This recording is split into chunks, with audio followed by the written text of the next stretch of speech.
shaking right now and trying so hard not to cry. I'm processing a trauma right now, but I feel like sharing it with you guys will really help me to process it, and I'm hoping that by me sharing my story of what's going on with me right now will help someone else out there who's gone through something similar or who is going through something similar, because going through things alone is one of the worst parts of going through things. So I just got broken up with from who I thought was the love of my life over a text, and this person won't talk to me about it. He literally sent me a text saying we need to end our relationship now, and I called him about 20 times like a crazy girl. People call girls crazy, but it's like, what do you think made them crazy? And sent him these long texts and no response. And this happened yesterday morning, and I still haven't heard from him, and I don't expect that I will ever hear from him at this point. And this is someone who was telling me every day basically that he wanted to marry me and have a family, that he would die for me, that he would do literally anything for me, that I was his favorite thing in the universe. And I was so in love with him. I am still in love with him. I mean, it's not like you can just turn those feelings off, at least for me. Maybe for him, maybe for some people, but not for me, because I really fell in love with him. And I loved him more than I've ever loved anyone else. And it took me a while to be okay with that. Like, it took him a while of convincing me that it was safe to be in a relationship with him, and that I was safe to fall in love with him, basically. And I expressed my concerns to him up front about the potential problems with us having a relationship, and he reassured me every step of the way, and we had the most beautiful relationship I've ever experienced. I received more love from him than I ever have from a boyfriend. It felt so pure, so genuine, and I was so convinced that it was real. But now I'm just left wondering if it was even real, if it was all a lie, if it was all just a game to him to get me to fall in love with him and then just drop me with no explanation, no conversation. Like, maybe the most confusing part to me is how you can go from telling someone that you would do anything for them and all you want is them and to build a life with them, to then just not even being willing to have a conversation with them. I think that is just so messed up. It's like, even if that's what you want, even if you don't want a relationship, why can't we just have a conversation about it? Why can't I just say goodbye? So this has been really, really painful for me. It's just been like nonstop crying, can't get my mind off of it. Like, it's been so hard, and I feel like I'm just going crazy. And I haven't felt this low, this sad, this angry, this confused, this dissociated from my reality, from my life. I haven't felt this bad since I was cheated on 2 years ago. And that is actually the catalyst that started my healing journey. And what got me into meditation was because I was just such a wreck after being cheated on, that I was like, I need to change something. And then I got into meditation and manifestation and changed my whole life. And the last 2 years have been absolutely amazing, and I've had so much miracles. It's been the best 2 years, and Um, I, I'm just kind of at a loss for words. It's hard for me to even like make coherent sentences, but one thing that's really tripping me up about this relationship too is that with it came so many manifestations of mine, like so many manifestations. And I was reading this article a few days ago that said it was like scientists breaking down the power of manifestation and the power of thought and intention and synchronizing your energy to frequencies and things that you desire. And it said, be careful what you do with this power, because humans are way more unlimited than we know. So be careful. And it kind of gave me the chills, and I'm like,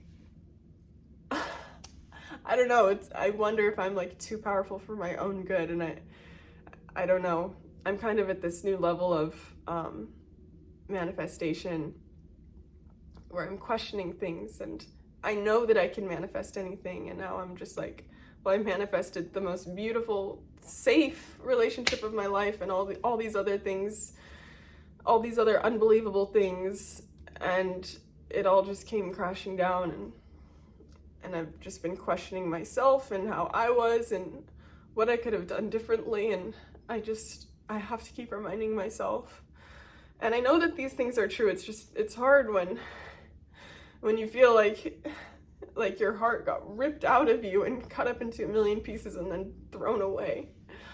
But I just have to keep reminding myself that the universe has my back, and everything happens for a reason, and it's all divine, and it's all for my highest and best good. And if I couldn't be myself and have that be accepted and worked through in a relationship, then it's not a healthy or sustainable relationship. Like, for any relationship to work, romantic or not, you have to be able to be yourself.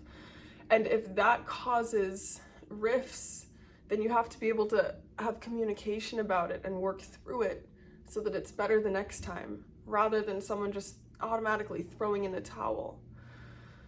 So thank you for watching this, and for holding space for me. And if you have experienced something like this or are going through something like this, I'm so sorry.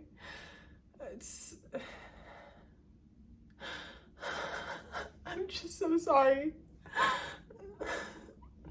And I don't wish this upon anyone. Not anyone. Not the people who have wronged me. Not even the people who've done it to me.